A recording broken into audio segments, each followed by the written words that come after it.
खुदा इमदाद कुन।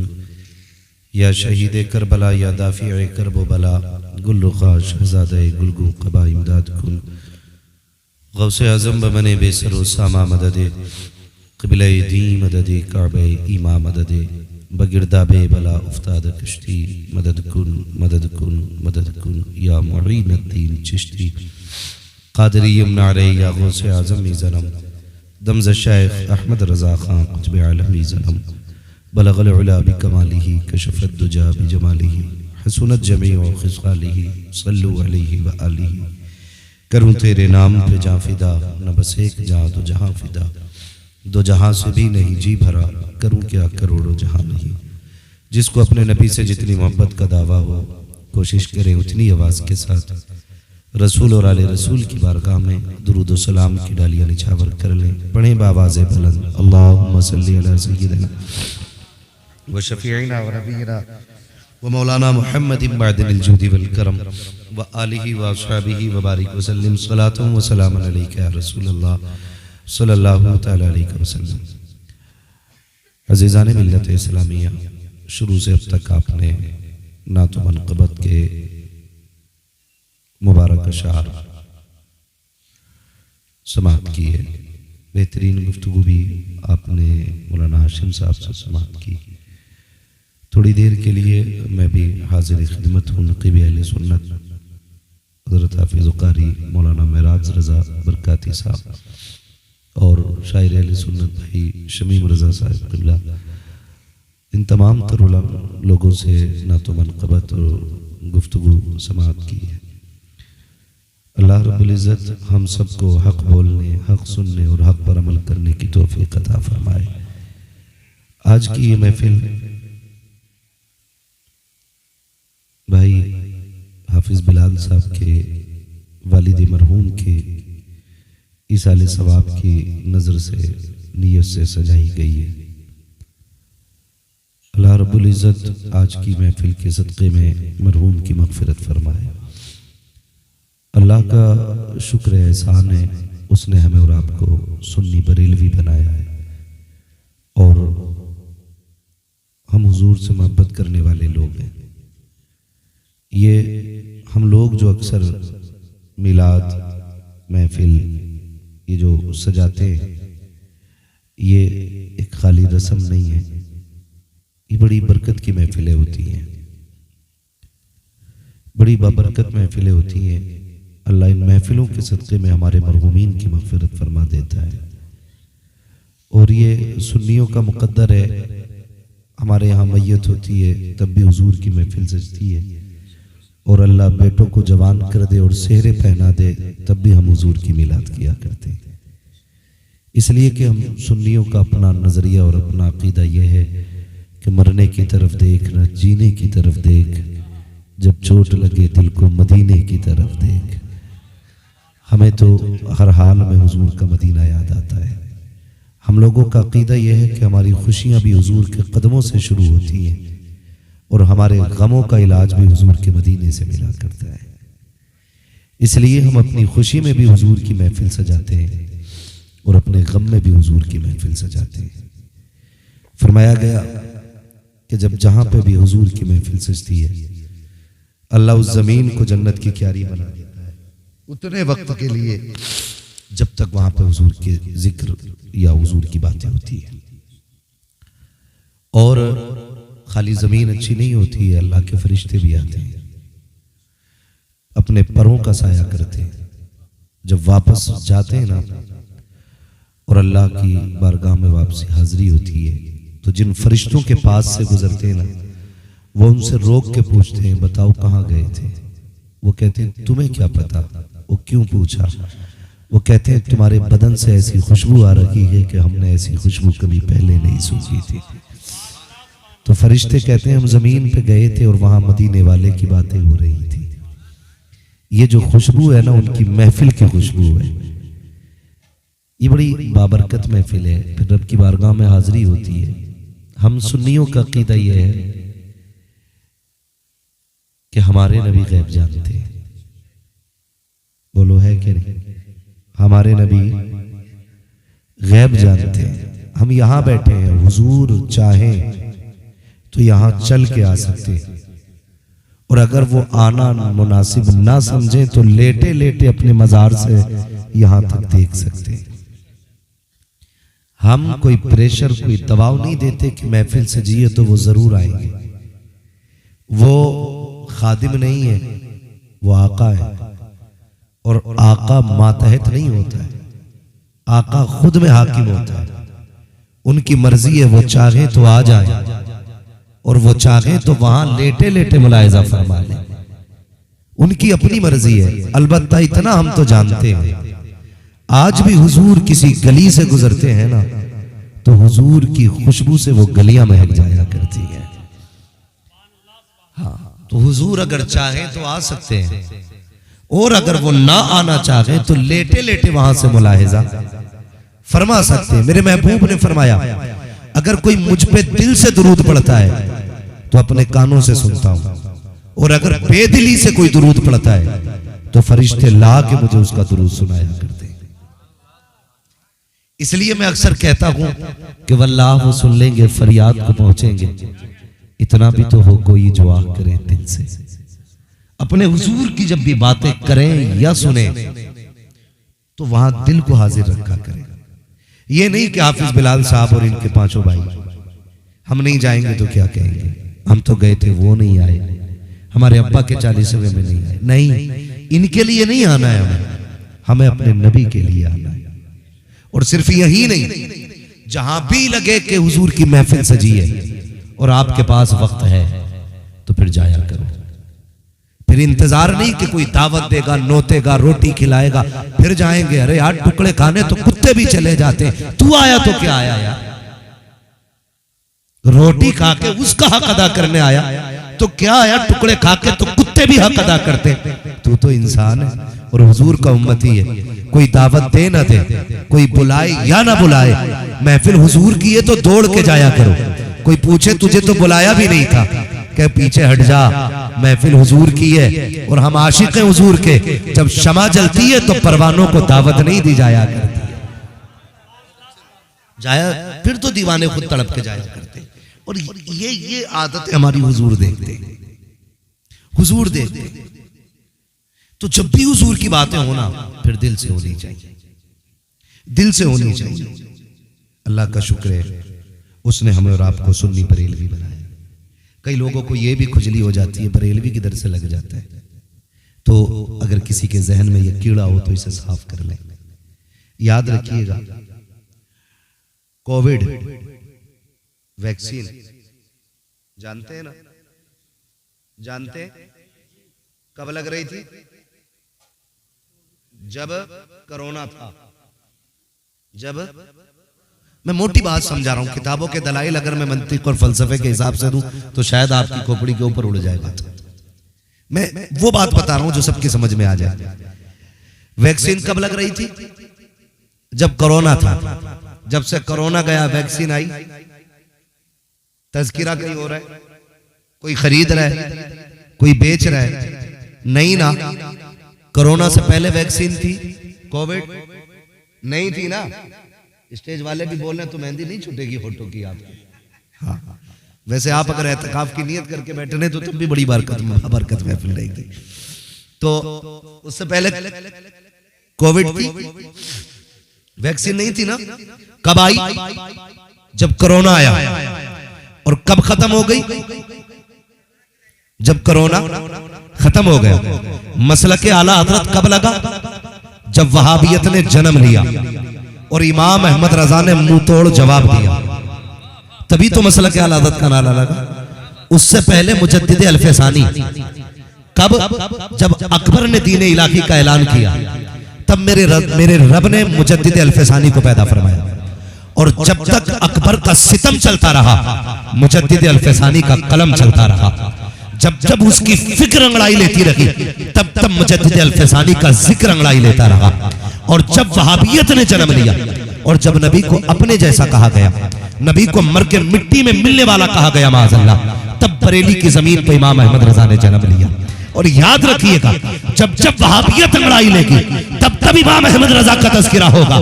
जब तक वहाबियत के तज़किरे होते रहेंगे तब तक मसलक आला हजरत का नारा लगता रहेगा। आज वहाबियत खत्म हो जाए, आज मसलक आला हजरत के नारे की जरूरत रही है तो इससे चढ़ने की जरूरत रही है, इसे पकड़ने की जरूरत है। इसलिए कि जब अकबर से लड़ना पड़ेगा तो मुजद्दिद अल-फैसानी की जरूरत है, अगर वहाबियत से लड़ने पड़ेगा तो बरेली के अहमद रजा की जरूरत पड़ेगी। नारे तकबीर, नारे रिसालत, मसलके आला हजरत, नारे तकबीर, नारे रिसालत। अभी वहाबियत खत्म हुई है? नहीं ना। जब खत्म नहीं हुई है तो फिर बरेली वाले का भी नारा लगता रहेगा। हाँ, लेकिन तकलीफ ये है कि हम अपने आप को सुन्नी कहते हैं और अपनी हकीकत ही नहीं समझते, है ना। शीशे के घर में बैठ के पत्थर है फेंकते, दीवारें आहिनी पे हिमाकत तो देखिए। ओ भाई, जिस डाल पे बैठे उसी को काट रहे। मैं तो चैलेंज करता हूं, अगर इमाम अहमद रजा की तसनीफात हटा के रख दी जाए ना, इमाम अहमद रजा की किताबें हटा के रख दी जाए तो मुनाजरे के लिए तुम्हारे पास कुछ भी नहीं, कुछ भी नहीं। और ये बात अक्सर कही जाती है, औरों ने भी लिखा है बहुत इल्म दीन पर, जो कुछ है इस सदी में वो तन्हा रजा का है, वो तन्हा रजा का है। कम से कम हम अपने मोहसिन को पहचाने, अपने मोहसिन को पहचाने। रब का शुक्र है उसने हमें सुन्नी बरेलवी बनाया है। अगर इमाम अहमद रजा को हटा दिया जाए ना तो कब्र पे अजान पढ़ने का सबूत लाते लाते बूढ़े हो जाओगे, तीजे 40वें के सबूत ढूंढते ढूंढते बीमार हो जाओगे। हाँ, इसलिए मेरे भाई, हमारी जिम्मेदारी बनती है कि हम अपने मोहसिन इमाम अहमद रजा से मोहब्बत करें। और रब का शुक्र है उसने हमें बरेलवी बनाया है। इमाम अहमद रजा ने हमें हुजूर से दूर नहीं किया, हुजूर के करीब किया गया। उन्होंने कहा था, जान है इश्क मुस्तफा, रोज फजू करे खुदा, जिसको हो दर्द का मजा नाजे दवा उठाए। इमाम अहमद रजा इश्क के इमाम है, समझे इस चीज को, इश्क के इमाम है। और उन्होंने हमें हुजूर से इश्क करना सिखाया, इश्क करना सिखाया। लोग तो आज भी बहुत सारे जाते हैं मदीना शरीफ, है ना, सिवाय कैमरे के कोई दूसरा काम नहीं करते। कभी जाली के आगे मोबाइल लेके खड़ा किट पिट डाल रहा, शुक्र है मदीने पहुंच गया। आला हज़रत के कहते हैं, हरम की जमीन और कदम रख के चलना। अरे सर का मौका आगे हो जाने वाले हैं, वो तो जमीन का भी इतना अदब सिखा रहे हैं, तू पैर से चल रहा है। यहां तो हर कदम पे सजदे करके चल, उनकी जमीन को चूम के चल। और लोग खड़े होकर कैमरा लेकर कहते हैं, शुक्र जी जालियों पे आ गया। और जैसे जाते वैसे ही लौट आते, जैसे जाते वैसे ही लौट आते। आला हजरत गए ना, जैसे गए वैसे लौट के नहीं आए। खुदा की कसम, झोली खाली लेके गए थे, दामन भर के लेके आए, दामन भर के लेके आए, क्योंकि अदब वाले लोग हैं। और वहां जितने अदब से जाओगे ना उतना ज्यादा मिला करता है, उतनी ज्यादा मिला करता। लोग ना, अल्लाह माफ करे, कुछ दिन पहले एक वीडियो वायरल किया गया, नजद की बदमाश औलादों की हरकतें आप देखें। गाड़ी लेके मस्जिद नबवी में, यहां तक कि दरे रसूल तक गाड़ी पे बैठ के जूते पहन के जाते हैं। शर्म नहीं आती? शर्म नहीं आती? जहां 70,000 फरिश्ते सुबह सलाम करने आते हो, 70,000 फरिश्ते शाम को सलाम करने आते हो, वहां लोग जूते पहन के चलते, वहां जूते पहन के जाते हो। और आला हज़रत क्या कहते हैं, उसके तुफैल हज भी खुदा ने करा दी। और यार इश्क देखो, उनका इश्क, लोग खाली जाते हैं खाली आ जाते हैं। फरमाया गया वहां पे इश्क और अदब लेके जाना, खाली नहीं आओगे। मेरा इमाम मदीने शरीफ हाजिर हुए और हुजूर के शहर में जाकर के ना आपने नात लिखी, रातों रात जाके, बड़ी मशहूर जमाना नात है। उन्होंने लिखा, वो सुबह लालाजार फिरते हैं, तेरे दिने बहार फिरते हैं। उन्होंने ये नात वहां लिखी और लिखते रहे, रोते रहे। और रोते रोते सहर के वक्त में, जब सहरी का वक्त आया, आपने ना अपने खलीफ और मुरीद को कहने लगे, चलो यार एक नात लिखी है, हुजूर को सुनानी है, हुजूर को सुनानी है। रात ही में उठ के हुजूर के रोजे पे आए और जब नात पढ़ना शुरू की, वो सुए लालाजार फिरते हैं, तेरे दिने बहार फिरते हैं। मौलाना ज़ियाउल्लाह मदनी फरमाते हैं, कहते हैं कि मैं देख रहा था आला हज़रत की हालत, आंखें बरस रही थी और एक दीवानगी थी। और उसके बाद ना तमन्ना जाहिर की, हुजूर बिना देखे पूरी जिंदगी दरूद व सलाम पढ़ा है। आज अहमद रजा देखना चाहता है, मेरा जी चाहता है तेरे चेहरे को देखूं ना फिर तेरे चेहरे पे दुरूद भेजूं, तेरी जुल्फों को देखूं फिर तेरी जुल्फों का तज़किरा करूं, तेरी आंखें, तेरे होठ, तेरे लबो रुखसार का तज़किरा फिर हो, पहले तेरी ज़ियारत होनी चाहिए। कहते कहते चीख निकल गई। फिर मेरा हाथ पकड़ के कहने लगे, यार देख तो मैंने बात कितनी बड़ी कर दी, मेरी औकात क्या है, मैं कौन हूं, हैसियत क्या है। ये देख, ये बगदाद का कुतुब घूम रहा है, ये ईरान का ताजदार फिर रहा है, ये फला सरजमीन का वली टहल रहा है। देख तो सही कितने बड़े बड़े आए हैं, और कहा मैं कहा हुजूर की चौखट, ये तो गर्दन झुकाए घूम रहे हैं, और एक मैं हूं कि उनके चेहरे की बात करता हूं। फिर मेरे इमाम ने अपने आप को इतना गिराया, इतना गिराया, इतना गिराया कि आप कह देते हैं कोई क्यों पूछे तेरी बात रजा, तुझसे कुत्ते हजार फिरते हैं। इतना कहना था, सारे पर्दे हट जाते हैं, सामने मुस्तफा का जलवा साफ नजर आने लगता। नारे तकबीर, नारे रिसालत, मसलके आला हजरत, इश्क़े आला हजरत। ओ भाई, इसलिए मैंने कहा शुक्र अल्लाह का, उसने मैं बरेली का इमाम अता किया है। इश्क का इमाम है, इश्क का इमाम है, उसने हमारे अकीदों की हिफाजत की है।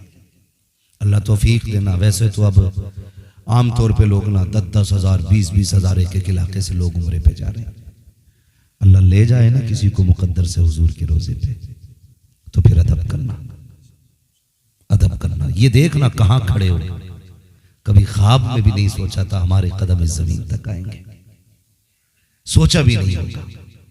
इतनी मुबारक जमीन, वहां खड़े हो जहां की जमीन अल्लाह के अर्श से ज्यादा अफजल है। वहां जाओ ना तो टूटा दिल लेके जाना। जानते हो जब कोई आशिक तड़पता हुआ जाता है ऐसे अब हुजूर की चौखट पे, फरिश्ते कहते हैं आका दीवाना आ रहा है, हुजूर फरमाते हैं तुम चुप हो जाओ। बड़े दिनों के बाद ये फासले मिटे हैं, आज दूरियां मिटा के आया है, मुझे मालूम है कितने दुख उठा के आया। फरिश्ते तुम साइड हो जाओ, आज ये कहेगा हम सुनेंगे, ये झोली फैलाएगा आज हम भीख देंगे। और जब हुजूर देने पे आते हैं ना तो बरेली वाले ने कहा था कौन देता है देने को मुंह चाहिए, देने वाला है सच्चा हमारा नाम। लोग कहते हैं जी हज करके जब से आया और ज्यादा डंडी मार रहा है, जब से उम्रा करके आया झूठ डट के बोल रहा है, तो समझो हाजिरी कबूल नहीं हुई है, कोई गलती कर बैठे। वरना दीवाने हुजूर के मदीने पहुंच जाए और मुकद्दर ले जाए हुजूर के रोजे। मुझे एक बात याद आ गई, बड़ी प्यारी बात है। बंदा गरीब था मगर जूतियां सिलता था, उसने ना एक पैसा इकट्ठा किया और इस आरज़ू पे कि कभी तो हुजूर के मदीने हाजिरी होगी। बाल काटता था गालिबन और हुजूर के रोजे की तमन्ना थी, उसने ना जायज तरीके से बाल काटे, एक एक सिक्का इकट्ठा किया और फिर हुजूर के रोजे गया। हाजिरी दे के वापस आया ना, लोग उसको देखते थे कि उसने काम भी छोड़ दिया, फिर आंखें बंद करके बैठा रहता था। किसी ने कहा चाचा यार जब से मदीने से लौटे हो कभी आंख खुली नहीं देखी, अक्सर बंद करके रहते हो, बात क्या है? उसकी आंख में आंसू आ गए, कहने लगा यार ये राज है, राज रहने दो। कब बताओ ना जब से मदीने से आए हो आंख क्यों बंद रखते हो? उसने कहा इसमें बात यह है कि जब मैं हुजूर की जालियों पे पहुंचा ना तो एक जमाना था तड़पते हुए गुजरा, एक मुद्दत बीत गई थी हुजूर के रोजे को अखबारों में, इश्तिहारों में, कैलेंडरों में देखते देखते। तमन्ना ये थी जब पहुंचूंगा ना तो फिर जालियों से लिपट के हाले दिल सुनाऊंगा, जब जाऊंगा तो उनकी जालियों से लिपटूंगा, जब कलेजा उनकी जालियों से लगेगा तो ये मुद्दतों की लगी आग बुझाएगी। का जब हुजूर के रोजे पे पहुंचा मैंने तोड़ के हुजूर की जालियों को छूना चाहा, क्योंकि एक जमाने का फासला था, बर्दाश्त न कर सका, तोड़ लगा दी ताकि छू। तो वहां पे मुतव्वा खड़ा था, उसने मेरी कलाई पकड़ी, उसने कहा बाबा हराम हराम, कि ये जो हराम है जो तू कर रहा है बिद्दत बिद्दत का, ये कह के उसने कलाई पकड़ी, मैंने झटका दिया, तोड़ के हुजूर की जाली को पकड़ा, उसने फिर झटका दिया पीछे, कहा मैं मजबूत कलाई का बंदा, पुराना चावल था, उसने कोशिश की हाथ न छुड़ा सका, कहा फिर उसने अपनी लाठी उठाई और इस जोर से मेरे हाथ पे लाठी मारी कि उसके दर्द से मैं बेहोश होकर गिर जाता हूँ। कहता फिर मुझे होश नहीं था, मेरे साथ क्या हुआ? कहता लेकिन तकदीर ने करम ये किया, जैसी बेहोश हुआ हूँ इधर आंख बंद हुई है, मुकद्दर की आंख खुल जाती है। क्या देखता हूँ कि इधर गिरा हूँ उधर हुजूर की गोद में सर रखा हुआ है। मेरे नबी ने हाथ पकड़ा है, जहां चोट लगी थी उस जगह पे आका हाथ रख के कहते हैं यार दर्द हो रहा है ना, बड़ी चोट लग गई है। तभी इतना कहा, हुजूर आना चाहता था, उसने आने न दिया। आका फरमा रहे थे कि परेशान क्यों होता है, यार तक आने के लिए लाठी खाना पड़ जाया करती है, क्या तुझे इसका दुख है? कहा जब आका ने इतना कहा वो लम्हे थे जब आंखें बंद थी, मैं इसलिए आंखें बंद करता हूं, काश फिर से वो घड़ी आ जाए, फिर से मुस्तफा आ जाए। ओ यार इस आस में जीता हूं, कहते कि कोई आकर चल तुझको मदीने में सरकार बुलाते। नारे तकबीर, नारे रिसालत, मसलके आला हजरत। ओ भाई, खुदा नसीब से मदीना ले जाए ना तो फिर मुकद्दर का धनी समझना अपने आप को। और मैं लोगों को मशवरा ये भी देता हूँ, पासपोर्ट है, जाने की सहूलतें हैं, तो एक सफर हुजूर के मदीने का जरूर करें। नौजवानी में करो, खुदा की कसम फिर देखो हुजूर की जालियों का मजा ही कुछ हो रहा है। जाओ, तकदीर अगर ले जाए तो हुजूर का मदीना है। लोग पता नहीं कैसी कैसी बातें करते हैं। अब तो जदीद दौर है ना, जिसे 4 वर्ड इंग्लिश के आ जाते हैं ना, कहता जी मैं अल्लाह रसूल को मानता हूँ, मैं मसलक के चक्कर में नहीं पड़ता, मैं अकीदत के झगड़े में नहीं पड़ता हूँ। ये तो मौलवियों ने अपने बना रखे, मौलवियों ने अपने नहीं बनाए। मेरे नबी ने फरमाया था मेरी उम्मत में 73 फिरके होंगे, सबके सब जहन्नमी होंगे, एक फिरका सिर्फ जन्नती होगा। सहाबा ने पूछा हुजूर वो कौन सा होगा? फरमाया मा अना अलैहि व असहाबी, वो होगा जो मेरे और मेरे सहाबा के तरीके पे होगा। शुक्र अदा किया करो, अल्लाह ने हमें वो तरीका दिया है जो सहाबा का तरीका है, जो हुजूर के अहले बैत का तरीका है, हमें उसी तरीके पे अल्लाह ने रखा हुआ है। और फिर बात जब हुजूर के मदीने की आ गई है, कहाँ छेड़ खोले हैं गेसू यार ने, खुशबू कहाँ तक है। ये बात इसलिए भी कर रहा हूं मैं क्योंकि मैं हुजूर के मदीने की बात कर रहा हूं, ताकि अल्लाह हाफिज बिलाल साहब के वालिद की कब्र को जन्नत की क्यारी बना दे। हाँ, हुजूर का शहर रब को कितना प्यारा। कुरान में फरमाया ला उक़सिमु बिहादल बलद व अंत हिल्लुम बिहादल बलद व वालिदिन व मा वलद। कुरान में फरमाया गया महबूब मुझे तेरे शहर की कसम। बातें होने लगी, किस शहर की कसम खाई गई? कुरान ने फैसला कर दिया व अंत हिल्लुम बिहादल बलद, मैं उस शहर की कसम इसलिए खा रहा हूं क्योंकि इस शहर की जमीन पे तेरे तलवे लगा करते, तो इस शहर में रहता है इसलिए मुझे शहर की कसम है। फिर उलमा ने इख्तिलाफ किया ये शहर मक्के की है, कसम मक्के की है कि मदीने की। मुहद्दिसीन देलवी फरमाते हैं कि जब तक हुजूर मक्के में रहे कसमें मक्के की थी, जब हुजूर मदीने में आ गए तो कसमें मदीने की हो गई है, कसमें मदीने की हो गई है। तो लोग ये भी एक नजरिया देते हैं कि माज़अल्लाह हुजूर को कोई खबर ही नहीं है, और हमें इमाम अहमद रजा ने एक नजरिया दिया, और कोई गैब क्या तुमसे निगाह हो बाला, जब ना खुदा ही छुपा तुम पे करोड़ों दुरूद, जब ना खुदा ही छुपा तुम पे करोड़ों दुरूद। अपने यही हिंदुस्तान पाकिस्तान के बॉर्डर पे एक बंदा अपने इंडिया से गया हुजूर के मदीने शरीफ, तो वो खुद कहता है कि जब मैं हुजूर के मदीने गया ना तो वहां पे कुछ जानवर हैं, जैसे कबूतर है, बिल्ली है, जो लोग गए हैं उन्होंने देखा होगा। अक्सर लोग वहां कबूतरों को भी दाना खिलाते हैं तो वीडियो बनाते हैं, तमाशा बना रखा है। कम से कम हुजूर के शहर के कबूतरों के साथ तो ये न करो कि उन्हें चंद दाने डाल के उनकी वीडियो बना रहे। क्या दिखाना चाहते हो? हुजूर के शहर के कबूतर तुम्हारे दानों पे पलते? खुदा की कसम उन कबूतरों की सांसों का सदका है कि जो तुम्हें मदीने की हाजिरी नसीब हो जाती है। मुकद्दर है उन कबूतरों का। भाई तुम 8 दिन के लिए जाके उन्हें दाना डाल के वीडियो बना रहे हो। माशाअल्लाह माशाअल्लाह, शर्म कर, गैरत कर, कम से कम वहां तो जाके खालिस अल्लाह के लिए नेकी कर लिया कर। वो कहते हैं मैं गया ना मदीने शरीफ, खाना खाने के लिए बैठा ना, पहले दिन एक बिल्ली आ गई। मेरे दिल में ये ख्याल पैदा हुआ, देखे हुजूर कितना प्यार करते हैं, हुजूर हमसे कितना प्यार करते हैं। गौर करें आप, कहते हैं जब मैं पहले दिन खाने के लिए बैठा ना तो बिल्ली आ गई। मैंने सोचा मेरे हुजूर के शहर की बिल्ली है, मैंने अपने आगे का कुछ खाना उसको खिला दिया। कहते हैं फिर दूसरे टाइम में आ गई, मैंने फिर खिलाया। 3 दिन आते आते बिल्ली को हो गए। फिर मुझे ऐसा लगा कि बिल्ली मुझसे मानूस हो गई और मेरे दाएं बाएं मेरी गोद में खेलती रहती। कहते मेरे दिल में आया यार इस बिल्ली को मैं अपने शहर न ले जाऊं, इस बिल्ली को मैं अपने शहर न ले जाऊं, क्योंकि ये बिल्ली मुझसे मोहब्बत करने लगी है। वो बड़े पैसे वाला था, उसने गवर्नमेंट से लिखित रूप में इजाजत ली, पिंजरा भी तैयार करा लिया और तैयार कराने के बाद ना उसने ये फैसला किया कि 3 दिन के बाद ये फैसला किया था, उसको 7 दिन मदीने में रहना था। 3 दिन के बाद उसने ये फैसला किया इसको लेके जाना है। जैसे उसने ये इरादा किया ना तो फिर बिल्ली ने आना बंद कर दिया। जब बिल्ली ने आना बंद किया ना उसने सोचा पता नहीं कहां चली गई, फिर ख्याल आया कहीं चली गई होगी। उसने कागज तैयार कराए, सब कुछ कराया। कहते हैं जब मैंने तैयार करा लिए कागज, इजाजत में मिल गई कि बिल्ली को ले जा सकते हो। कहते हैं फिर जब आखिरी रात थी ना और मैं पहुंचा हूं ना हुजूर की जालियों के पास, मैं जाकर के बैठा, आखिरी सलाम करना था। मैंने देखा बिल्ली हुजूर की जालियों से लगी बैठी है। मुझे लगा शायद ये बीमार है इसलिए यहाँ आके बैठ गई है। वो कहते हैं 3 दिन पहले जैसे देखा था उससे ज्यादा कमजोर बिल्ली हो चुकी थी। कहता मैंने सलाम किया, सलाम करके आखिरी हुजूर को मैं कमरे पे आ गया। सुबह चूंकि मदीना छोड़ना था इसलिए हुजूर के रोजे पे गया और जैसे कि मैं कमरे में आकर लेटा, अल्लाह अकबर, आका करीम मेरे ख्वाब में तशरीफ लाते हैं, मेरे ख्वाब में तशरीफ लाते हैं। मेरे ख्वाब में आने के बाद कहते हैं कि तेरा चेहरा तो ऐसा ना था, तू इतने नसीब वाला नहीं था कि मैं तुझे अपना चेहरा दिखाता, लेकिन मजबूरी में आना पड़ा है। वो कहते हैं या रसूल अल्लाह क्यों आए हो? कहा देख तू मेरे शहर की बिल्ली न लेके जाना, मेरे शहर की बिल्ली न लेके जाना। आका मैंने इजाजत ले ली है। फरमाते मेरे आका कि तू नहीं जानता है जिस दिन से तूने अपने शहर ले जाने की बात की है इस बिल्ली ने खाना छोड़ दिया है, पीना छोड़ दिया है। तू तो आज मुझसे कह रहा है मैं आपके शहर की बिल्ली को लेके जा रहा हूँ।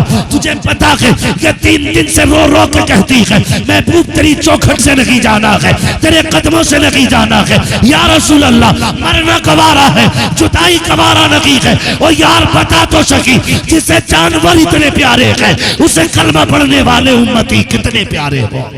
सुभान अल्लाह, सुभान अल्लाह, सुभान अल्लाह, सुभान अल्लाह, सुभान अल्लाह। जिंदाबाद जिंदाबाद जिंदाबाद जिंदाबाद। सुभान अल्लाह। आता है फकीरों पे उन्हें प्यार कुछ ऐसा, खुद भीख दें और खुद कहें मंगते का भला हो। अरे मंगता तो है, मंगता कोई शाहों में दिखा दो जिसको मेरे सरकार से टुकड़ा ना मिला हो। हाँ जिसको मेरे सरकार से टुकड़ा ना मिला हो। अल्लाह तौफीक दे और हुजूर के मदीने पहुंच जाना। कोशिश ये करना वहां की खाक मिल जाए तो उसे चाट लेना, इसलिए कि मेरे महबूब ने फरमाया था सहाबा मेरी शहर की मिट्टी में शिफा रखी गई है। वो कहा था ना किसी ने, न हो आराम जिस बीमार को सारे जमाने से, उठा ले आए थोड़ी खाक उनके आस्ताने से, उठा ले आए थोड़ी खाक उनके आस्ताने से। शुक्र अल्लाह का कि उसने हमें और आपको सुन्नी बरेलवी बनाया है। नौजवानों बस एक बात और कह दूं, आज चुके एक बाप के चेहल्लुम के मौके पे महफिल सजी है।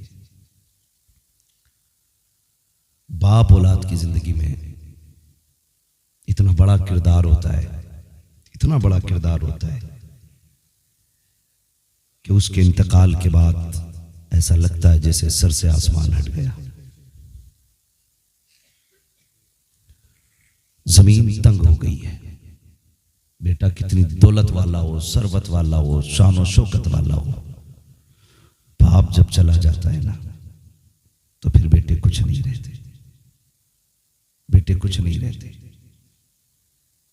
बाप औलाद के लिए एक मजबूत दरख्त की तरह होता है। आपने भारी दरख्त देखे होंगे कि जो कितनी भी कड़ी धूप होती है ना, सारी धूप अपने ऊपर ले लेते हैं, अपने नीचे बैठने वाले पर साया ही किया करते हैं। अगर बाप चला जाता है ना तो फिर ऐसा लगता है जैसे साया हट गया। अब हर धूप डायरेक्ट आके पड़ेगी, हर धूप डायरेक्ट आएगी। बाप बहुत बड़ी दौलत है। मैं उस दर्द को बयान नहीं कर सकता जो बाप के बगैर एक बेटा महसूस कर सकता है। बाप क्या चीज होती है, आज इस चीज का एहसास हाफिज बिलाल साहब और इनके भाइयों को होगा। मैं तो बस इतना बता सकता हूं आपको कि अगर बाप बिस्तर पे भी पड़ा है ना तो औलाद के लिए वो एक चट्टान की मानिंद होता है। बिस्तर पे पड़ा बाप भी ना एक चट्टान होता है। औलाद की कमर की ताकत होता है बाप। जब वो चला जाता है तो फिर कमजोरी महसूस होती है। मैं जानता हूं पहले भी एक मर्तबा उनके बेटे की बरसी के मौके पे आया था। बड़े अच्छे अखलाक के मालिक थे हाफिज बिलाल साहब के वालिद। मेरे महबूब ने फरमाया था तुम्हारी सबसे बड़ी नेकी अच्छे अखलाक होती है। बड़े अच्छे अखलाक के मालिक, और मैं मुबारकबाद पेश करता हूं, अखलाक की वो झलकियां उनकी औलाद में भी दिखाई देती है। हाँ, ये भी बहुत बड़ी बात है कि बाप के असर अच्छे नेकी अच्छे कामों की आदतें अगर औलाद में दिखाई दें तो ये रब के करम भी से एक टुकड़ा करम का होता है, बड़ी बात होती है। बड़े अच्छे अखलाकों के मालिक, बड़े खुश मिजाज, और उलमा से बेपनाह मोहब्बत करती है, उनकी औलाद भी मोहब्बत करती है, और ये अपना अपना नसीब होता है। कुछ कहते हैं साहब ये मौलवी खाने और पीने वाली कौम है, लेकिन कुछ लोग इन्हीं को अपना जरिया मुआश और जरिया आखिरत भी समझते हैं। मैं कहना यह चाहता हूं जो उलमा से प्यार करते हैं ना, मैंने यहां तक सुना है कि जो उलमा से मोहब्बत करेगा उसकी कब्र को अल्लाह रोशन फरमा दे। इसलिए कि देखो मैं जो कुर्सी पे बैठा हूं, एक मोटी सी बात है, मैं जो कुर्सी पे बैठा हूं इसलिए नहीं कि मैं एक तुरक का बच्चा हूं, इसलिए नहीं कि मैं एक बड़े परिवार से हूं, इसलिए कुर्सी पे मैं नहीं बैठा हूं कि मेरा खानदान बड़ा है, इसलिए बैठा हूं कि मैं आपसे हुजूर की बातें कर रहा हूं। यही तो वजह है ना, सिर्फ यही वजह है कि मैं आपसे हुजूर की बातें कर रहा हूं, इसलिए मुझे ये कुर्सी दी गई है। अब अगर कोई किसी आलिम से प्यार करता है तो वो सिर्फ इसलिए प्यार करता है कि उसके सीने में हुजूर का दिया हुआ दीन होता है, और उलमा हुजूर के दीन के वारिस होते हैं, तलबा हुजूर के घर के मेहमान होते हैं। मेरे मेहमान को कोई इज्जत दे, मेरा कलेजा ठंडा होता है। कोई हुजूर के मेहमान को इज्जत दे, मदीने वाला राजी होता है। और फिर जो मौत उन्हें मिली है, दुआएं मांगा करो अल्लाह ऐसी मौत दे। नसीबों से ये मौत मैसर होती है। वहां शमीम साहब, रमजान में पहली बात मौत आ जाए, इससे बड़ी खुशी की बात क्या होगी? इससे बड़ी खुशी की बात क्या होगी? रमजान में मौत आ जाए। अरे मरना तो सभी को है ना, आए दिन अखबारात में छपता है, गाड़ी लड़ गई, अभी गाड़ी एक्सीडेंट हुआ, 7 लोग जिंदा जल गए, ये भी एक मौत थी। शराब पी कर नाली में गिरा, मर गया, ये भी एक मौत है। हंस रहा था, ठट्टे कर रहा था, हराम के लुक में खा रहा था, हिचकी आई, फंदा लगा, मर गया, ये भी एक मौत है। वो खुदा की कसम रमजान में आ जाए, फिर जनाजा उठे, लोग कहते हैं हाजी का जनाजा, कोई कहता नमाजी का जनाजा, कोई कहता कि फलां शख्स का जनाजा, कोई कहता ठेकेदार का जनाजा, कोई कहता जमींदार का जनाजा है, लेकिन कफन चीख चीख के कहता लहद में इश्क रुखे शह का दाग लेके चले, अंधेरी रात सुनी थी चराग लेके चले, तेरे गुलामों का नक्शे कदम है राज़े खुदा, वो क्या भटक सके जो ये सुराग लेके चले। वाह वाह, नारे तकबीर, नारे रिसालत, मस्तके आला हजरत हजरत मुफ्ती हम्माद रजा साहिब क़िबला मुरादाबादी, सुभान अल्लाह माशाअल्लाह। ओ भाई, नसीब की बात है, अल्लाह ऐसी मौत दे, नसीब की बात है। और ये तो अल्लाह का करम है कि मिट्टी सबकी अच्छाइयां और बुराइयां छुपा लेती है। कितनी भी बड़ा पापी है, मिट्टी डाल के आओ, अल्लाह ने राज बंद कर दिया। कब खुलना? कयामत में। अच्छा था तो ये राज भी कयामत में खुलना है, और बुरा था तो ये राज भी कयामत में खुलना है। अल्लाह से दुआएं मांगा करो, अल्लाह ऐसी मौत दे के कब्र में हिसाब ना देना पड़े, वरना बड़ी मुश्किल घड़ी है कब्र की, बड़ी मुश्किल घड़ी है। यकीनन ये उलमा से प्यार या उनकी कोई नेकी तो थी जिसने इस मुबारक महीने में आखिरत के सफर की सादत बख्शी है। हाँ, आखिरत की सादत, सफर की सादत बख्शी है। याद रखिएगा, उलमा से प्यार करना, अगर उनके एक वस्फ पे बात की जाए कि वो उलमा से बहुत प्यार करते थे, तो अगर इस पे आप गौर करें, हमारी कौम समझती नहीं है, कहते हैं इसके मजे आ रहे हैं, बड़ा मालदार हो रहे हैं। एक बंदा दिखा दो जो मदरसों से, मदरसे वालों से प्यार करता हो और वो कभी भूखा सोया। क्या बात है? एक घर दिखा दो। बेशक मेरी समझ से, मेरे इल्म के मुताबिक मौलाना बिलाल साहब, मैं जितने लोगों को ऐसों को जानता हूं जिन्होंने उलमा से प्यार किया है, अल्लाह ने उनकी रोजियों में बरकतें की। बेशक बेशक सुभान रोजियों में बरकतें की है। लोग हिसाब लगाते हैं, पता नहीं रातों रात कहां से ला रखा है। शायद ब्याज का धंधा होगा, सट्टा लगाता होगा, जो चैन से घर भी बैठा खा भी रहा है। जानते हो ये कितनी बरकतें, और ऐसी बरकतें कैसी मिला करती हैं, आप अंदाजा लगाइए। अगर दुनिया की बात में आपसे करूं, फरमाया गया जो अल्लाह के नाम पे किसी को एक देता, अल्लाह उसे 10 अता फरमाया करता है। हजरत मूसा कलीमुल्लाह तूर पे जा रहे थे, रास्ते में बंदा मिला, उसने कहा सुनो मूसा किधर जा रहे हो? कहा रब से बात करने के लिए। कहा तुम तो कलीम हो ना? कहा हाँ। कहा फिर मेरी भी एक अर्जी लेके चले जाओ। कहा क्या? कहा मेरी भूख इतनी है और कि मेरा आज तक पेट भर के मैंने खाना नहीं खाया है, रोजाना एक या आधी रोटी मिलती है। जाओ अपने रब से जाके कह देना एक दिन में मुझे मेरे हिस्से की सारी रोजी दे दी जाए, ताकि मैं एक दिन पूरा पेट भर के खा तो सकूं।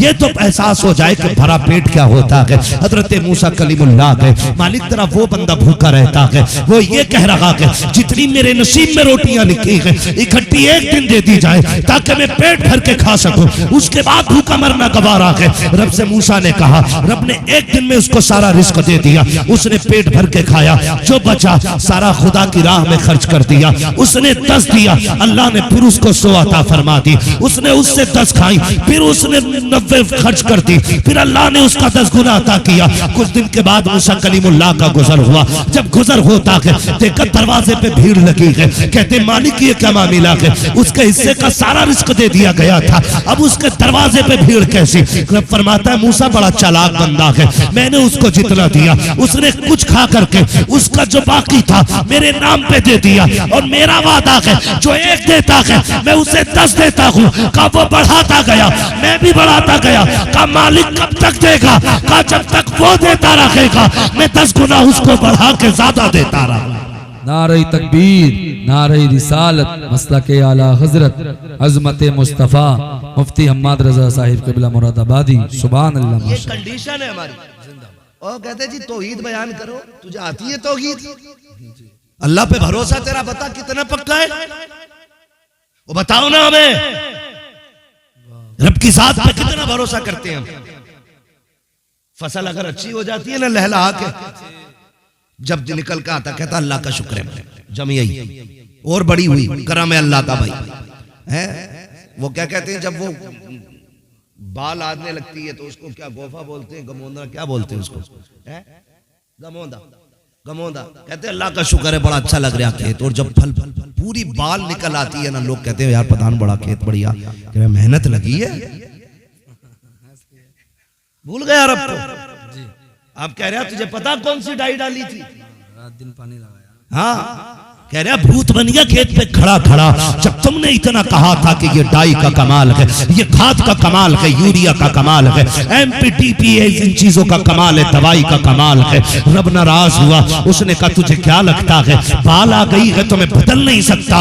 वो गेहूं के बाल के अंदर दाने को सुखा देता है, फिर जहां 35 क्विंटल निकलना था वहां 5 क्विंटल जब आता है, कहता फसल मारी गई, कीड़ा लग गया, ज़कात नहीं देनी है, अल्लाह ने फसल मार दी। और यार जब फल निकल के आया था उस दिन तुझे दवा का नाम नहीं लेना था, डाई का नाम नहीं लेना था। अब पता किधर गई तेरी डाई, कहां गया तेरा खाद, कहां गई तेरी मेहनत? जब बाल निकली थी तब भी ये कहता खुदा ने दिया है, खुदा की कसम पिछले सारे नुकसानों को वो एक फसल के अंदर भरपाई करके पूरा करने की ताकत रखता। बेशक। नारे तकबीर, नारे रिसालत, मसलके आला हजरत। सुभान अल्लाह माशाअल्लाह। ये कंडीशन है हमारी।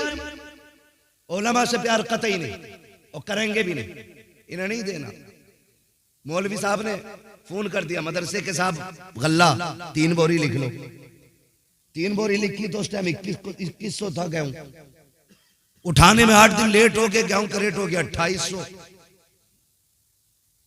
अब 3 बोरी को देख देख के घूम रहे आई, महंगा हो गया यार, 3 क्यों लिखवा दी थी?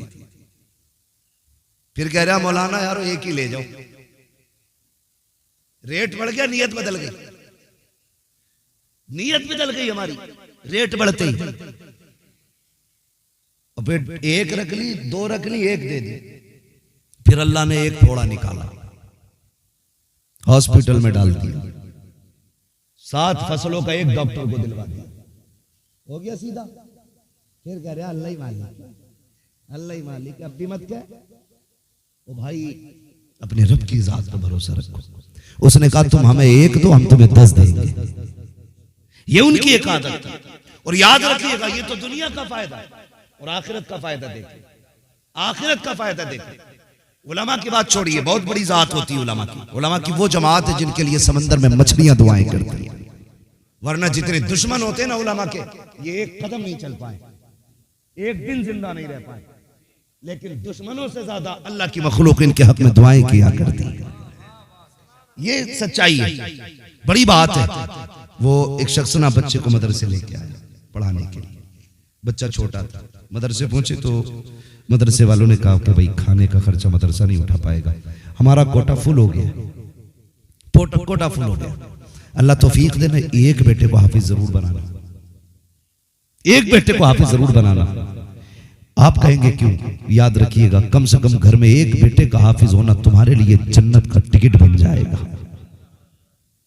लोग कहते हैं अरे बड़ी अच्छी जिंदगी जी के गया, 4 प्लाट छोड़े, 18 मकान छोड़े, 3 गाड़ियां, लोंडो गदगद कर रहे, काम कर गया औलाद के लिए। काम नहीं, अगर पीछे कुरान वाला नहीं है ना तो सबसे नामुराद जिंदगी जी के मराए, सबसे नामुराद जिंदगी जी के मराए। इससे बुरी जिंदगी किसी की नहीं है।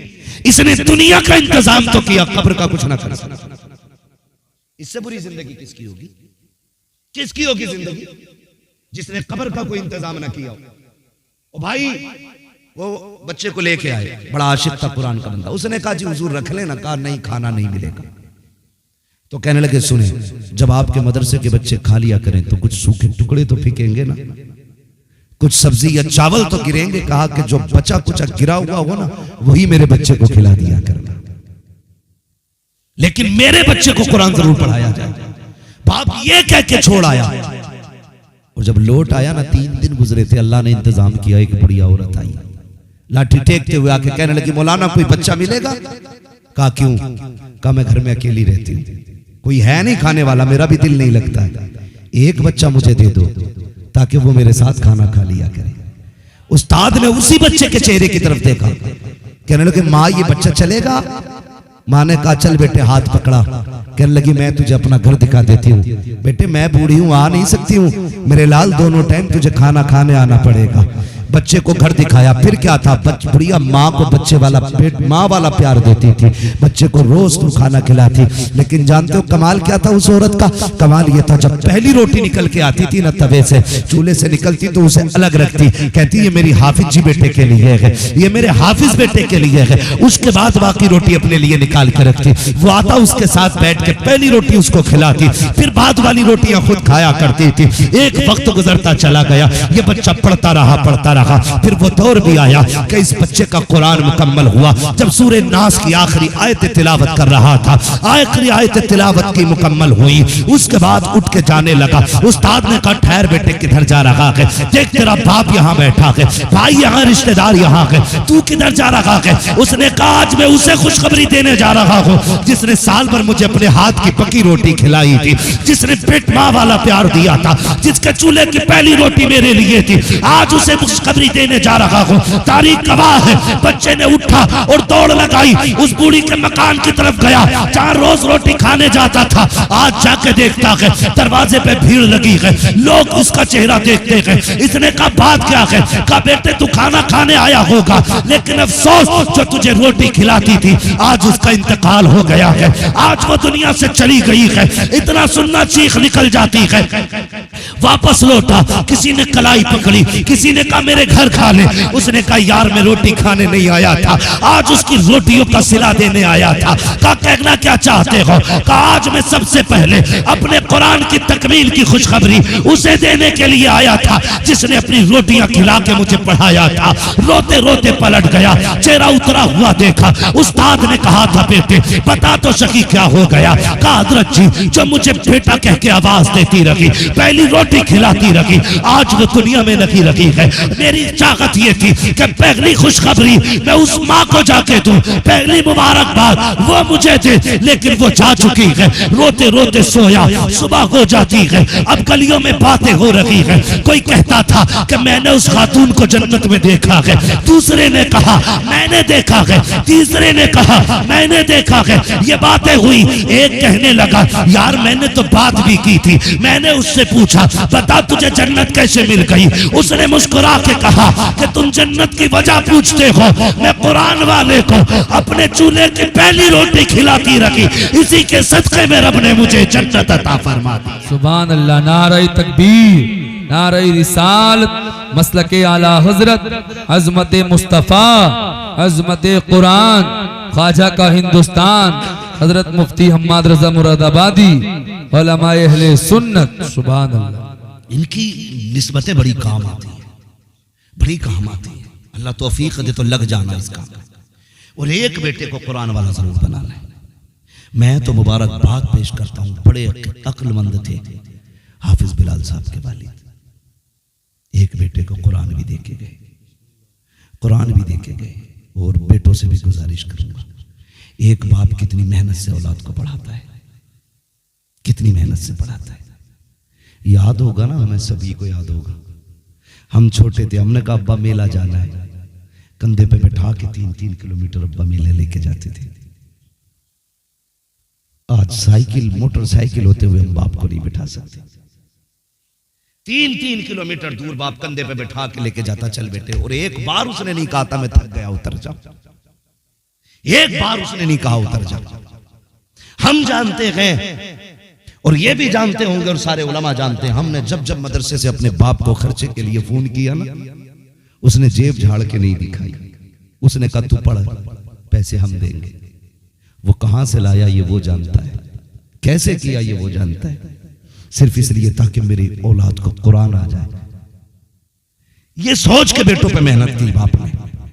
मैं तो हाफिज बिलाल साहब से एक बात कहूंगा और हर हाफिज बेटे से एक बात कहूंगा, वो बाप जो पूरी जिंदगी बेटे को कुरान पढ़ाने में मेहनत लगाता है ना, लेकिन वो इतना मसरूफ रहता है कि अपने बेटे से पूरा कुरान नहीं सुन पाता। उसे मौका ही नहीं दिया जिंदगी में।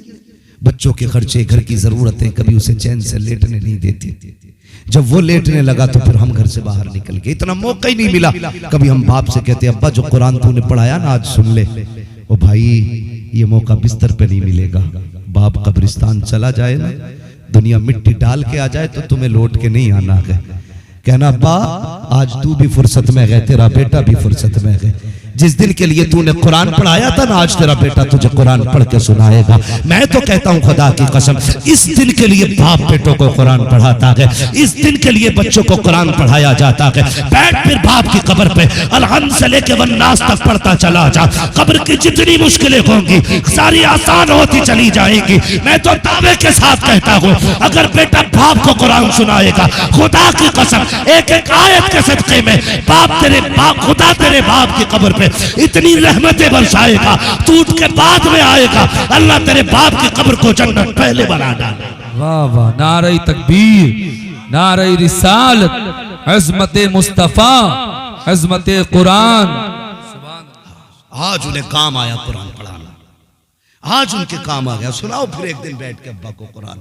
अब्बा सुनो ना, बहुत दिन हो गए तुम्हें कुरान सुनाने आया हूं, तुम्हें कुरान सुनाने आया हूं। जब पढ़ोगे खुदा की कसम खुदा की रहमत नाजिल होगी, खुदा की रहमत नाजिल होगी। इसलिए मैं कहता हूं कम से कम एक बेटे को कुरान दे दो, और फिर सारे बाकी के भाई के चल भाई कोई मसला नहीं है, तू कमा या ना कमा, तू हमारे लिए बख्शिश का सामान बन जा, बन जा बख्शिश का सामान।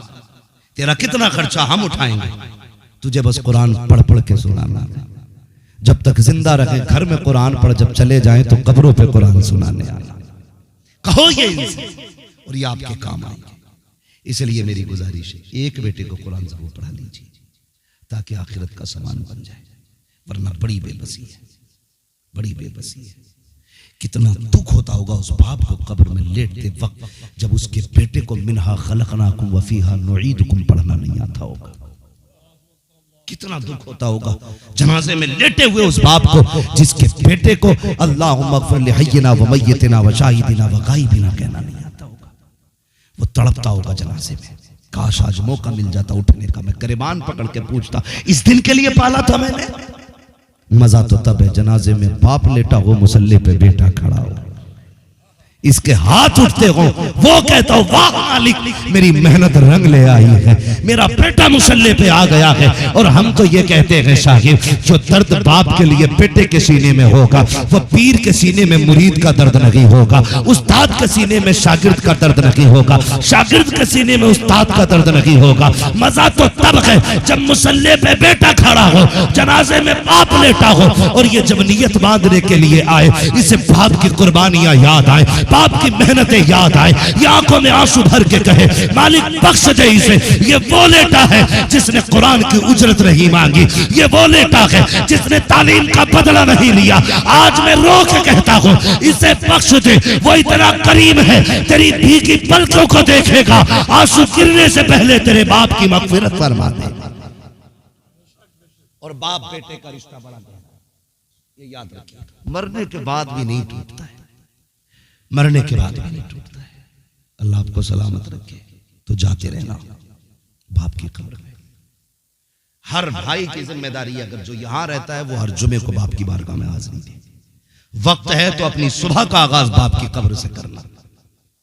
हाँ, बाप की कब्र से करना। वो तुमने नहीं माफ पड़ा है हुजूर, मैंने नजर मानी थी कि अगर मेरी ये नजर पूरी हो गई ना तो मैं जन्नत की चौखट चूमूंगा। हुजूर जन्नत मिले ना मिले पता नहीं किधर जाना है, क्या होना। हुजूर नजर मेरी वो मुराद पूरी हो गई है। नजर कैसे पूरी होगी? फरमाने लगे बाप जिंदा है, कहा नहीं इंतकाल हो गया। फरमाया कब्र याद कहाँ है? क्या वो भी याद नहीं। फिर हुजूर कब्र भी याद नहीं। का गुमान करना जहां कब्र हो ना, जहां कब्र का गुमान हो। फरमाया बाप की कब्र के पैरों की तरफ चूम लेना, वो जन्नत की चौखट का नीचे का हिस्सा है। और बाप की कब्र का सरहाना चूम लेना, वो जन्नत की चौखट का ऊपरी हिस्सा होता है। अपनी सुबह का आगाज बाप की कब्र से कर। हम तो खुल के कहते हैं जी। मैं एक बंदे को जानता हूं, नाम नहीं लूंगा क्योंकि ये सोशल मीडिया का दौर है, लोगों को बुरा लग जाता है। मुझसे एक कहने लगा कि कई दिन हो गए नुकसान पे नुकसान हो रहा है, 2-3 लाख का नुकसान हो गया 15-16 दिन में। क्या हुआ? मैंने कहा यार माँ की कब्र पे कब से नहीं गया है, बाप की कब्र का तो होश ही नहीं है। लेकिन जब से दफन हुई है माँ की कब्र पे नहीं गया। मैंने कहा फिर तावीज और वजीफा ना पूछ, जा हर जुमेरात को माँ की कब्र पे जाया कर। मुझसे कहने की बजाय ना उनसे जाके कहना अम्मा दुआ कर नुकसान हो रहा है। और उन्हें राजी करने का तरीका यह है, हर 8वें दिन कुरान खानी करा। वो 2 मरतबा माँ की कब्र पे गया। तीसरे हफ्ते में मुलाकात हुई, कहने लगे यार बड़ा अच्छा मशवरा दिया, खुदा का शुक्र है जब से जाना शुरू किया अल्लाह ने बरकतें अता फरमा दी। बरकतें अता फरमा दी है। ये माँ बाप होते हैं। और तुम्हें एक बात और बता जाओ, अगर याद रखना चाहे तो चलूं थोड़ा सा आगे, हालांकि वक्त हो चुका है, कल फाता भी होनी है और काम का वक्त भी है, मैं सबकी जरूरतें भी समझता हूं। हाँ, तो कब्रिस्तान में जो लोग चले जाते हैं वो अपने लोगों का नारे तकबीर, नारे रिसालत, अल्लामा अलहाज कारी यूसुफ जमाल साहिब क़िबला। माशाअल्लाह कारी साहब तशरीफ ला चुके हैं। बस मैं बात खत्म करने लगा हूं, चलूं आगे थोड़ा सा। समझ रहे हैं ना बच्चे मेरी बात? मेरे लाल बहुत गौर से सुन रहे। पूरी जिंदगी काम आएंगी, पूरी जिंदगी काम आएंगी। जिनका वक्त गुजर गया उनका तो गुजर गया, अभी हमारा है। हम कोशिश करेंगे इन बातों पे इंशाअल्लाह अमल करने की। तो जो कब्रों में चले जाते हैं ना, तो फिर वो इंतजार करते हैं जैसे हमारे बाप की कब्र है और हम नहीं गए और पड़ोस की कब्र वाला कोई गया है तो कहते हैं मुबारक हो यार तेरा बेटा आया है। और जब पलट के आता है तो उससे कहते हैं जा हमारे घर जाना ना, मेरे बेटे को भेज देना, उसकी बड़ी याद आ रही है। मेरे पोते को भेज देना, बड़ा प्यारा लगता था मुझे। मेरे नवासे को भेज देना, उसकी बड़ी याद आती है। लेकिन चूंकि एक फासला हो चुका है, हमारी दुनिया और उस दुनिया के अंदर वो कहता कि हम सुन नहीं पाते हैं। कभी पोते को बुलाया जाता है, कभी नवासे को बुलाया जाता है, जिनसे वो दुनिया में प्यार करता था, एक एक बंदे का इंतजार करता है। और खुदा तुम्हें तौफीक दे दुनिया के रंग रोगन से निकलना। एक दिन कब्रिस्तान जाया करो, अपनों की कब्र पर ठहरा करो, उनसे बातें किया करो, तुम्हारे बैठने से उन्हें राहत होती है। और फिर जो तुम्हें मांगना हो उनसे कहना अब्बा ये चाहिए, दुआ कर देना। जब तुम पलट के चलते हो, बाप हो या माँ हो, फिर वो हाथ उठा के कहता है ये मेरे मालिक, ये मेरा बेटा है। जब ये दुनिया में मैं था, मेरे पास आता था, ये बाहर जाता था, मैं 20 रुपए इसको देता था, मैं 50 इसको देता था। जब कभी मेरे पास आया, मैंने तकिए के नीचे से केला निकाला, सेब निकाला, मैंने कहा बेटे चुपके से खा ले, कोई देख ना ले। कभी मेरे बिस्तर से खाली नहीं गया, आज ये मेरी कब्र से खाली जा रहा है। मालिक मुझे गैरत आ रही है। रब फरमाता फरिश्तों इससे पूछो ये चाहता क्या है, तो वो पूछता है बंदे से बता तेरी क्या मर्जी है, तो वो ये कहता है बाप अगर मेरे पास पावर होती तो मैं खाली नहीं जाने देता। ए मेरे मालिक मैं तो नहीं दे सकता, मगर तू तो दे सकता है, तू तो दे सकता है, मालिक अपने कर्म से दे। अल्लाह कहता फरिश्तों जब ये बाप के पास आता था वो अपनी ताकत से देता था, आज हम अपनी शायान शान इसे देंगे, हम अपनी शायान शान देंगे। फरिश्ते कहते मालिक क्या देना चाहता है, रब फरमाता इसका नाम आमाल निकाला जाए, नाम अमाल निकाला जाता है। रब पूछता बताओ इसका नाम कौन सी जमात में है, फरिश्ते कहते हैं ये जहन्नमी है। फरमाया जाता इसे जन्नती लिख दिया जाए। फिर पूछा जाता है बताओ इसकी नेकियां कितनी है, गुनाह कितने हैं, मालिक गुनाह ज्यादा है। हुक्म होता है इसके सारे गुनाहों को नेकियों में बदल दिया जाए। फिर पूछा जाता है बताओ तो सही ये जन्नती है कि जहन्नमी, का दफ्तर तो ये कह रहा है कि ये जहन्नमी है। हुक्म होता है इसे जन्नती लिख दिया जाए। पूछा जाता है ये हमारे दोस्तों में है कि दुश्मनों में, फिर आवाज आती है ए मेरे मालिक ये तेरे दुश्मनों में है। हुक्म होता है हमारे दोस्तों में नाम डाल दो। फरिश्ते कहते मालिक आज ही आया है, इतने इनामात दिए जा रहे हैं, कितना देगा। आवाज आती है चुप हो जाओ फरिश्तों, अगर मैं भी उतना दूं जितना बाप देता था तो फिर मुझ में और बाप में क्या फर्क रखेगा। मैं जमाने को बताना चाहता हूँ कि जो अपनी ताकत के मुताबिक बेटे को दे देता है वो बाप होता है, जो शायान शान देता है वो खुदाए पाक होता है। नारे तकबीर, नारे रिसालत, मसलके आला हजरत अजमत मुस्तफ़ा, सुभान अल्लाह माशाअल्लाह। ओ भाई अपनों की कब्रों पे जाया करें, अपनों की कब्रों पे जाया करें। आखिरी बात जो बहुत जरूरी बात है ये मैं पूरी कर लूं। अक्सर बाप के इंतकाल के बाद,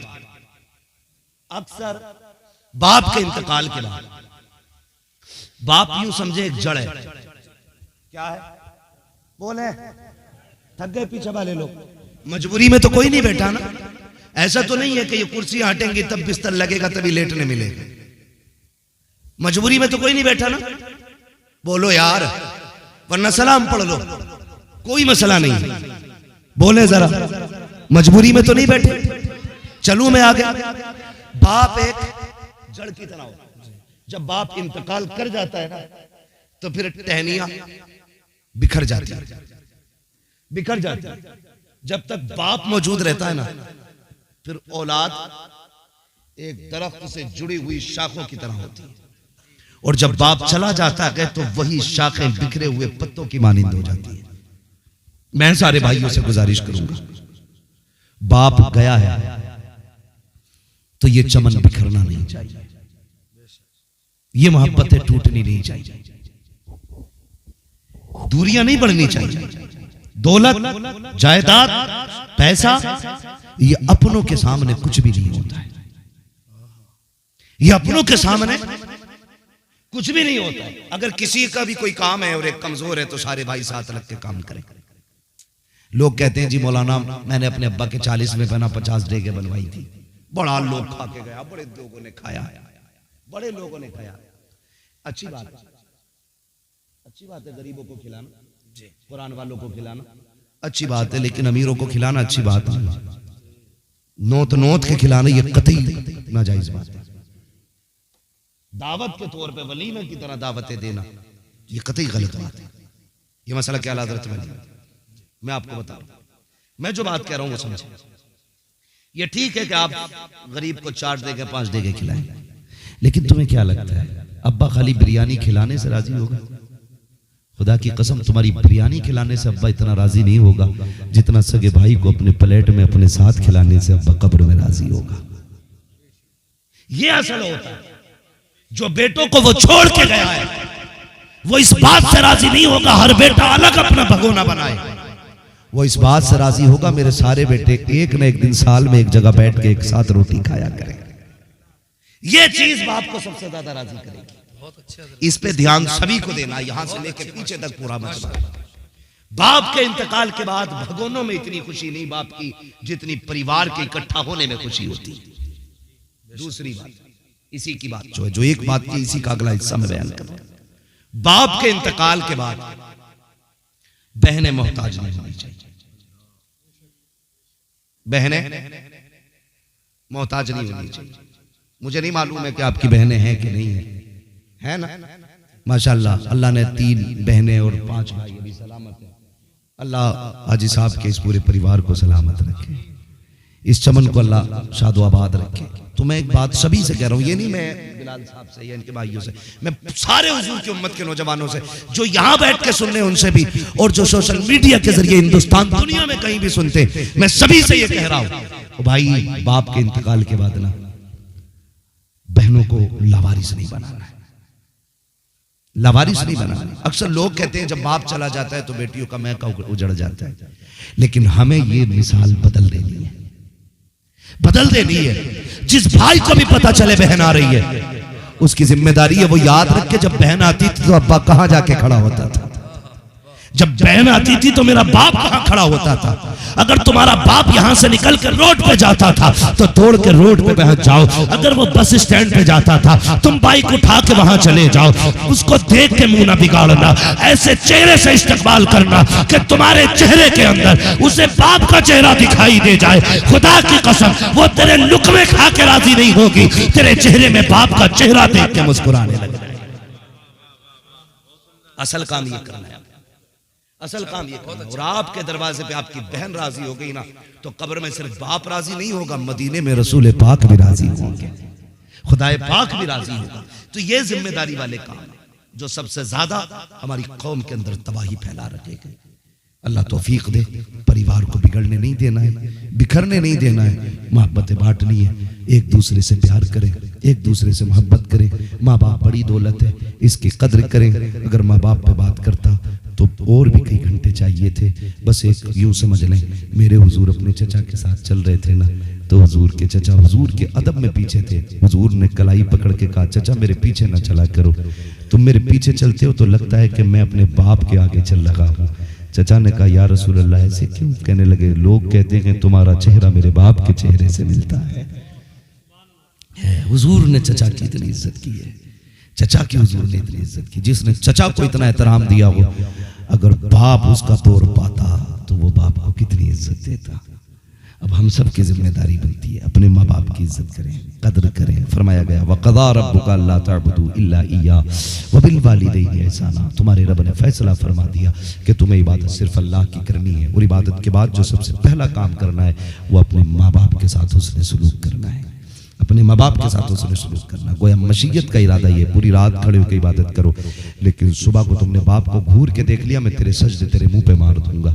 वो तो ये कहता है तू ईशा पढ़ के सो जा, फजर पढ़ने के लिए मुस्कुरा के उठ, अपने बाप का चेहरा हंस के देख, तेरी पूरी रात को मैं इबादत में लिख डालूंगा, तेरी पूरी रात को इबादत में लिख दूंगा, पूरी रात को इबादत में लिख दूंगा। याद रखिएगा, ये इबादत तब तक है जब तक बाप का चेहरा मौजूद है, जब तक बाप का चेहरा मौजूद है। ये चला गया तो इस इबादत से महरूम हो जाओगे। पूछा गया, ये कैसे पता चलेगा अल्लाह राजी है कि नाराज? महबूब फरमाते हैं, उठ के बाप का चेहरा देखो, अगर तुमसे तुम्हारा बाप राजी है तो समझ लो तुमसे तुम्हारा खुदा भी राजी है।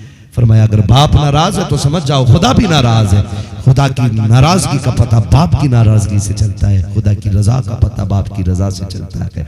अब मेरी गुजारिश हर शख्स से है, उम्मीद करता हूँ हर शख्स अपने बाप की इज्जत करेगा, हर कोई अपने बाप की कदर करेगा। उन्हें कभी ताना न देना, उन्हें कभी जलील न करना, उन्हें कभी डांटना मत, उनके साथ खड़े रहना। मैं तो कहता हूँ माँ बाप के साथ फ्रेंडली रहा करो, फ्रेंडली रहा करो, कभी कंधे पे हाथ भी रख के कहा करो अब्बा बताओ कैसी कट रही है, कभी 5 मिनट देख के पूछा करो जवानी के दिन बताओ तुम्हारे कौन यार थे, कभी पूछा करो उनसे ये भी। खुदा की कसम तुम्हारे जो कैप्सूल और बोतलें होती है ना, उनसे उनको इतनी एनर्जी नहीं मिलती जितने तेरे प्यार के लहजे से उनको ताकत मिला करती। तो आप अपने बाप के साथ इस तरह रहे, फ्रेंडली रहे। हर कोई फ्रेंडली ना रहे, ये नन्हे मुन्ने फ्रेंडली ना रहे, कभी ये कंधे पे हाथ रखने लगे। हाँ, तुम्हें अदब कर। और मैं बच्चे बैठे हैं, मैं इनसे ये बात भी कह जाऊं, मेरे लाल अगर मोबाइल चलाते हो ना तो स्कूल में चलाना, उससे ज्यादा कोशिश करें कि आप किताबें पढ़ें। अगर आप मोबाइल चलाएंगे तो 20 साल बाद तुम्हें भीख मांगनी पड़ेगी, और किताबें पढ़ोगे तो 20 साल के बाद हुकूमत करोगे। तुम कलम तुम्हारे हाथ में आएगा ना तो पावर तुम्हारी होगी। फिर कंप्यूटर, लैपटॉप, बड़ी बड़ी चीजें, सारी टेक्नोलॉजी तुम्हारे कदमों में पड़ी होगी। इसलिए मेरे बच्चों गेम नहीं खेलना है, किताबें पढ़नी है। अभी वक्त पढ़ने का है, सिर्फ पढ़ने पे ध्यान देना। आपको पढ़ेंगे इंशाल्लाह, बातें करें सारे बच्चे, वादा करें पढ़ेंगे इंशाल्लाह मेहनत से। सारे बच्चे मेहनत से पढ़िएगा, आप कामयाब बनिए, फिर सारी खुशियां तुम्हारी कदमों में होंगी। आज आप मोबाइल खेलोगे, गेम खेलोगे, आंखें खराब होंगी, कान खराब होंगे, जिंदगी खराब होगी, आखिर में भिखारी बनोगे, कोई तुम्हें लड़की नहीं देगा, फिर तुम चोरी करोगे, डकैत बनोगे, तबाह कर दिए जाओगे, जेल में पढ़ोगे। आज किताबें पढ़नी शुरू कर दो, कल हुकूमत करोगे, गाड़ियां तुम्हारे आगे पीछे होंगी, लोग तुम्हारे इशारे के मोहताज होंगे, इज्जतें तुम्हारे दाएं बाएं रहेंगी। इसलिए सारे बच्चे पढ़े, मोबाइल फेंक दे। ये अंग्रेजों की चली हुई चालें हैं जो हमारी नस्लों को बर्बाद करना चाहती है। हम अंग्रेजों के इरादों को पूरा नहीं होने देंगे, हम वो इरादे पूरे करेंगे जो मदीने वाले ने हमें दिए थे। पहला ऐलान किया था इक़रा बिस्मि रब्बिकल लज़ी खलक़, हम पढ़ के दिखाएंगे और जमाने को बताएंगे हम हुजूर के उम्मती हैं, हम निकम्मे नहीं हैं, बल्कि हम कामयाब कौम बन के दुनिया में आए। पढ़ेंगे बच्चे इंशाल्लाह, अब आपको परेशान तो नहीं करेंगे, पढ़ेंगे इंशाल्लाह। हाफिज बिलाल साहब बैठे, मेराज साहब बैठे, ये देखिए सारे उलमा बैठे, इन्होंने अपने बाप का सर ऊंचा किया है, पढ़ के सर ऊंचा किया। आपको भी सर ऊंचा करना है, पढ़ना है सारे लोगों को। मौला करीम मेरी गुफ्तगू में जो गलतियां हमदन साहब लफ्जन हो गई हूँ, मौला माफ फरमाए, इसके सही को अपनी बारगाह में कबूल फरमाए। बस जो हुए गलत उनको माफ फरमाए रब्बे कायनात। जिंदगी ने दिया साथ, फिर होगी सजदे की फरमाइश हो रही है, तो जल्दी से पूरा कर लेता हूँ। जरा कह दे सुभान अल्लाह,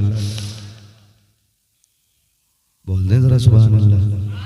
मैंने आपसे चंदा नहीं मांगा है, वो मैंने पूरी तकरीर में आपसे ये भी नहीं कहा था ये हाथ उठाओ वो हाथ उठाओ, है ना, जो आपकी मर्जी, जैसा आपकी मर्जी आपने सुना। बस मुझसे फरमाइश हो रही है, भाई ने कहा है